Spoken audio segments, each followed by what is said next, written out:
Hello dear all, welcome to our channel Smart Indian Model School. Smart Indian Model School present Smart Indian EduFun classes.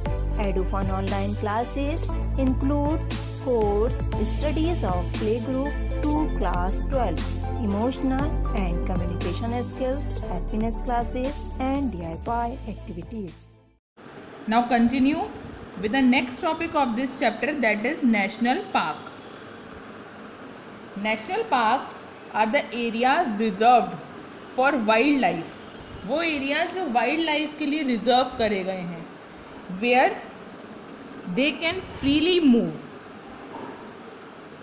the habitat and natural resources. जहाँ पर वो animals free होते हैं अपने habitat और natural resources को use करने के लिए.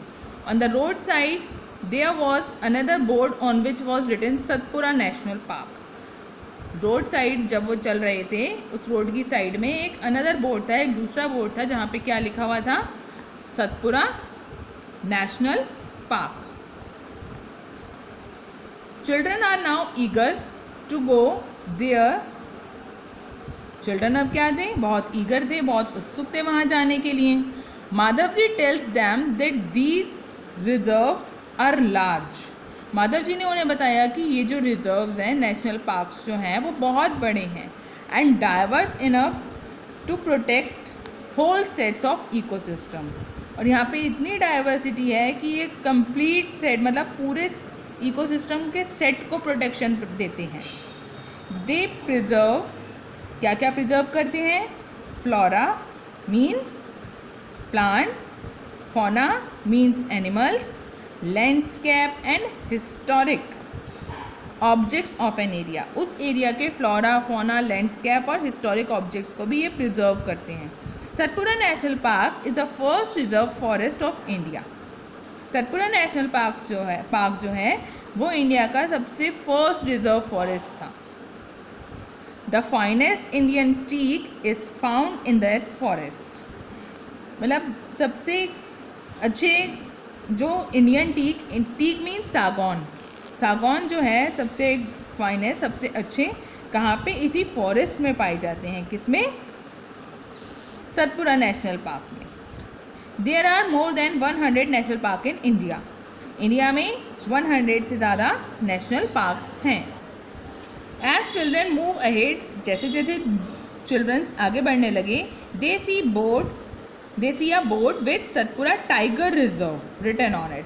उन्होंने क्या देखा, एक बोर्ड देखा जिसपे क्या लिखा हुआ था, अभी तक क्या लिखा हुआ था, सतपुरा नेशनल पार्क. अब उन्होंने एक बोर्ड देखा जिसपे लिखा हुआ था सतपुरा टाइगर रिजर्व. माधव जी ने क्या एक्सप्लेन किया उन्हें, that project tiger was launch by the government to protect the tigers in the country. Project tiger, एक प्रोजेक्ट बनाया गया टाइगर्स के लिए, जो लॉन्च किया किसने, गवर्नमेंट ने लॉन्च किया. क्या करने के लिए, अपनी कंट्री के टाइगर्स की प्रोटेक्शन के लिए, उनको सेव करने के लिए. The objective of this project was to ensure the survival and maintenance of tiger population in the country. अब इस प्रोजेक्ट का क्या ऑब्जेक्टिव था कि वो कंट्री जो थी, मतलब जो हमारा देश था, वो क्या करना चाहता था, टाइगर की पॉपुलेशन के सर्वाइवल और मेंटेनेंस को इंश्योर करना चाहता था कि इनको अच्छे से सर्वाइवल मिल सके इनका, और इनकी टाइगर्स की मेंटेनेंस भी अच्छी हो सके, जिससे इनकी पॉपुलेशन इंक्रीज हो. Tiger is one of the many species which are slowly disappearing from our forest. Tiger क्या है, उन स्पीशीज़ में से एक है जो धीरे धीरे हमारी कंट्री के फॉरेस्ट से क्या हो रही है, डिसअपियर होती जा रही है. देखिए टाइगर की फिगर दी गई है. But the Satpura tiger reserve is unique. लेकिन जो सतपुरा टाइगर रिजर्व है वो बहुत यूनिक है. इन द सेंस, किस सेंस में, that a significant increase in the population of tigers have been seen here.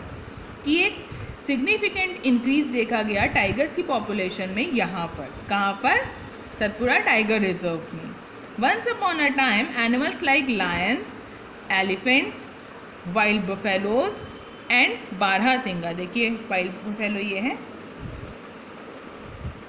And barasingha is it.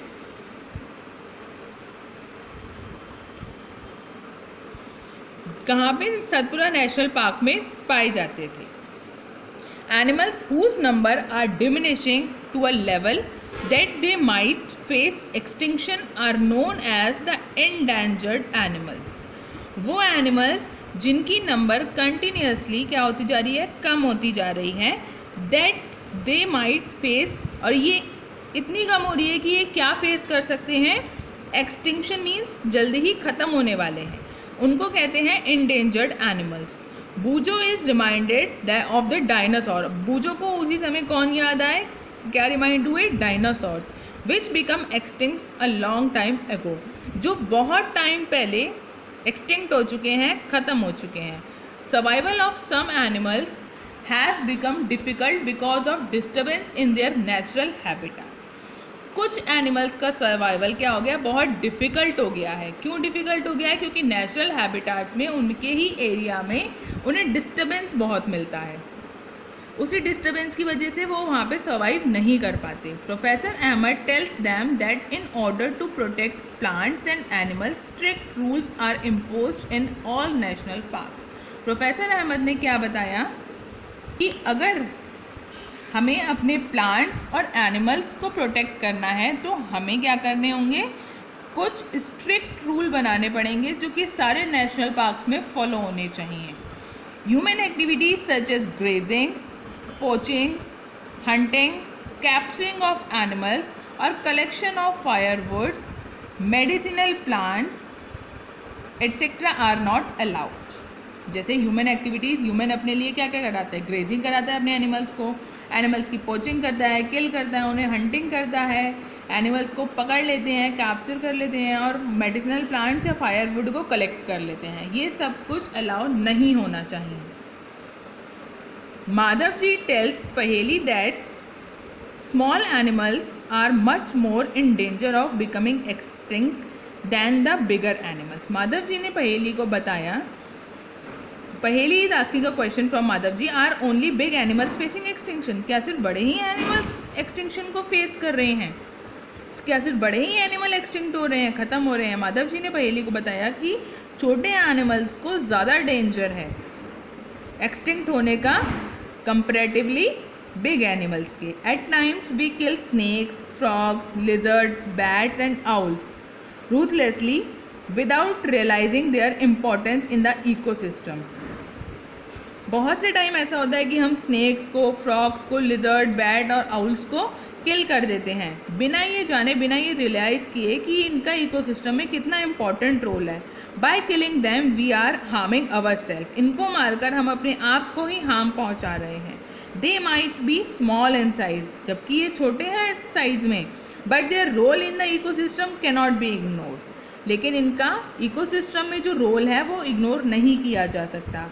They form part of food chain. ये food chains बनाते हैं, food webs बनाते हैं, जो आप class 7 में पढ़ चुके हैं। An ecosystem is made of all the plants, animals and micro organism in an area. Ecosystem किससे बनता है?